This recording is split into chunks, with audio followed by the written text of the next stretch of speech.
دا څنګه خبره شوې چې خلک د راپاسي او دا دی وایي چې د عوامي نیشنل پارټۍ ټول خلک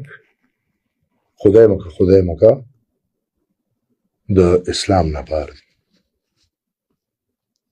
زه نور څه نه وایم، خو زه تش دا وایم چې آئین ماله دا کور راکوي،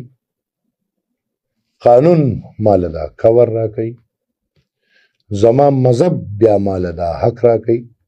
او زما پښتو بیا ماله دا حق راکوي چې زه د خپل سپېڅلي مذهب تپوس وکړم. دا دنیا زما په خیال دوه درې شیزونه دي،